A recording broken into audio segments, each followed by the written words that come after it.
चंद्रशेखर जी। धन्यवाद सभापति जी। राष्ट्रपति जी के अभिभाषण पे मुझे आपने मेरी बात रखने का मौका दिया। मैं जातिगत जनगणना से शुरुआत करूंगा जिसकी देश को जरूरत है, क्योंकि जनगणना होगी तो आंकड़े आएंगे तो जो बजट दिया जा रहा है वो सही तरह से लोगों तक पहुंच पाएगा, उस बजट का लोगों को फायदा होगा। दूसरी बात, अयोध्या में 3 दिन तक पुलिस ने कार्रवाई नहीं की। इसका खामियाजा एक बेटी को अन्याय के रूप में उठाना पड़ा और मुख्यमंत्री जी यहां खड़े होकर राजनीतिक स्पीच में उस बेटी के अपमान का तमाशा बना रहे थे। ये बहुत दुखदाई है। साथ साथ कुंभ में जिनकी जान गई उनको मैं श्रद्धांजलि देता हूं और मुख्यमंत्री जी को आपके माध्यम से कहता हूं कि वो सूची दे दे तो मुआवजा सब लोगों तक पहुंच जाए। बहुत अच्छी बात है। एक आईना सर मुझे दिखाना है देश भर की सरकारों को।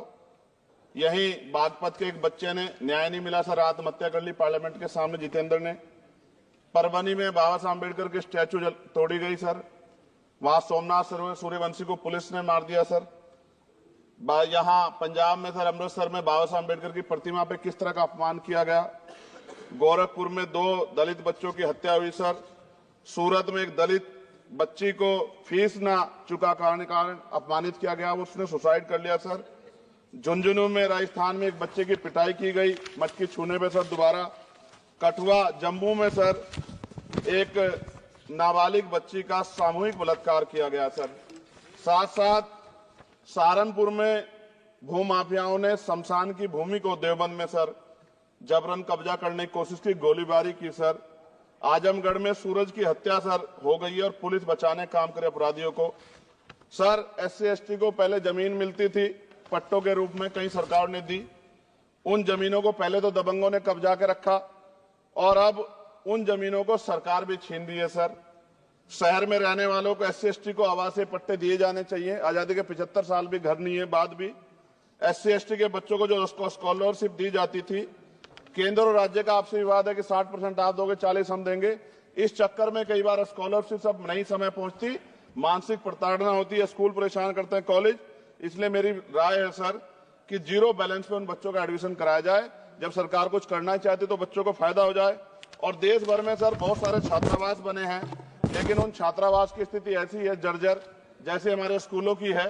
इन छात्रावास का जीर्णोद्धार कराया जाए, उनकी रख रखाव का ख्याल रखा जाए, क्योंकि यहाँ देश का भविष्य तैयार हो रहा है। और ऐसी हालात सर स्कूलों की है।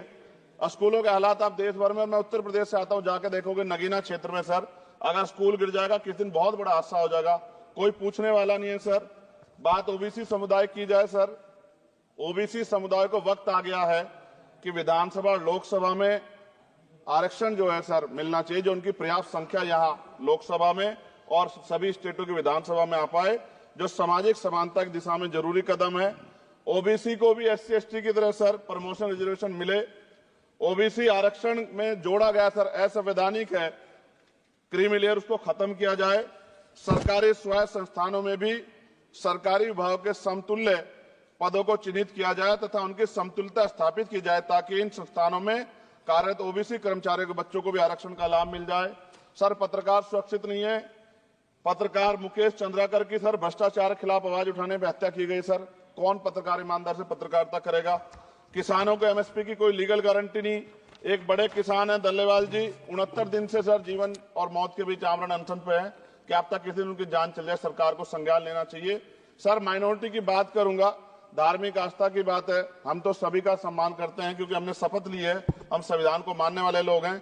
लेकिन सर बड़ौत में भगवान आदित्यनाथ निर्वाण लड्डू पर्व के दौरान दुर्घटना हुई, 8 लोगों की जान चली गई, श्रद्धालुओं की, 75 घायल है, सरकार ने संज्ञान नहीं लिया। अयोध्या की तरह उनको मुआवजा दे देते तो उनके मन में भी जो माइनॉरिटी है पीड़ा जो है वो खत्म हो जाती। न्यायालय द्वारा पारित आदेश के बावजूद जैन समाज को जैन महातीर्थ गिरनार जूनागढ़ गुजरात पे पूजा करने रोका जाए, जो उनके मौलिक अधिकार का उल्लंघन है सर। बरेली में सार्वजनिक रूप से हजरत पैगंबर मोहम्मद साहब के खिलाफ सार्वजनिक अपमानित गाने चलाए गए। क्या सर मुसलमानों की धार्मिक आस्था का सम्मान नहीं होना चाहिए? उनका भी तो आजादी में योगदान है। और इनको अपराधियों किसका संरक्षण है कि खुलेआम इतने इस तरह गाने बजा के अपमानित कर रहे हैं। संभल की हिंसा में सर 74 लोगों की गिरफ्तारी हुई है और वहां के मुस्लिम डर के साए में है सरकार बेगुनाहों की गिरफ्तारी बंद करे। महाराष्ट्र में सर चंद्रपुर जिला पड़ता है, मैं अभी गया था, तालुका चिमूर में ताडोबा फॉरेस्ट में संग्रामगिरी पहाड़ पर बौद्ध स्थल है सर, बहुत पुराना। वहां बौद्ध भिक्षु को सरकार बिजली नहीं देती, रास्ता नहीं देती, और इतनी बुरी हालत में उनकी धार्मिक आस्था क्या है सर, तथागत बुद्ध की ज्ञान स्थली होने के कारण बोध गया में बौद्ध धर्म के अनुयायियों के लिए जो बहुत महत्वपूर्ण स्थल है सर, इस स्थल पर अवैध कब्जा हटवाकर बौद्ध धर्म के अनुयायियों को सौंपा जाए। उनमें बड़ी चिंता, देश विदेश से लोग आते हैं, तो यहाँ हमारे देश की छवि भी खराब हो रही है।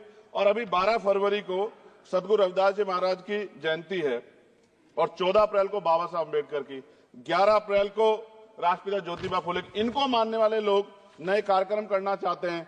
अभी जिस विचार की सरकार है सर, वो तो कोई कार्यक्रम कर लें, लेकिन अगर ये कार्यक्रम करना चाहते हैं तो इनको कोई छूट नहीं है और नई परमिशन नहीं मिल रही। खत्म करूंगा सर, अंत में थोड़ा सा और रह गया सर, इसको खत्म करूंगा। लेकिन सर मैं जानना चाहता हूं, क्या सरकारी पैसे पे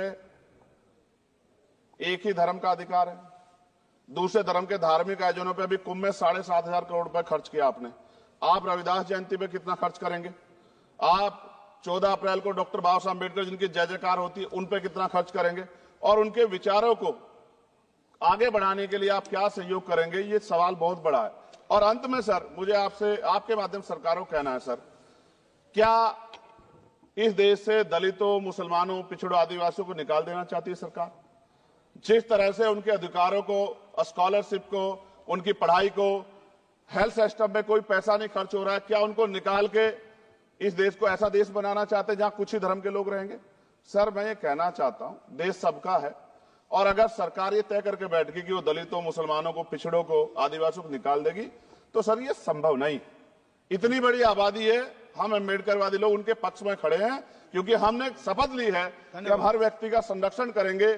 और मैं आपके माध्यम से सरकार को चेतावनी के तौर पर कहना चाहता हूं, सरकार अपनी इस आदत में सुधार करे, वरना इसके परिणाम सड़कों में बहुत भारी होंगे। अगर मुसलमानों को, दलितों को आप लोग निकालने के बारे में सोचोगे और उनकी धार्मिक आस्था का अपमान करोगे, तो ये हम लोग किसी कीमत पे बर्दाश्त नहीं करेंगे। मैं आपका धन्यवाद करूंगा सर, लेकिन साथ साथ मैं ये भी कहूंगा सर, सर खत्म कर रहा हूं सर, 10 सेकंड में खत्म कर रहा हूं सर, आप आदेश करेंगे तो खत्म कर दूंगा। खत्म कर दीजिए, एक सेंटेंस बोलिए। 10 सेकंड में खत्म कर दूं सर? एक सेंटेंस में 10 सेकंड भी आएगा, बोलिए सर। मैं बस ये कहना चाहता हूं कि सरकार सभी का ध्यान रखे और उनमें भी गरीबों का ज्यादा ध्यान रखे, क्योंकि सर अभी जेब कटाई हुई, 2800 रुपए का टिकट है सर इलाहाबाद का, 56,000 रुपए का था सर। मैंने मंत्री जी से कहा, तब जाके उन्होंने संज्ञान लिया, तब आधे रेट हुए। इसलिए कह रहा हूं, धर्म के नाम पे धंधा और लूट नहीं होनी चाहिए सर, इसकी जिम्मेदारी सरकार की। धन्यवाद सर।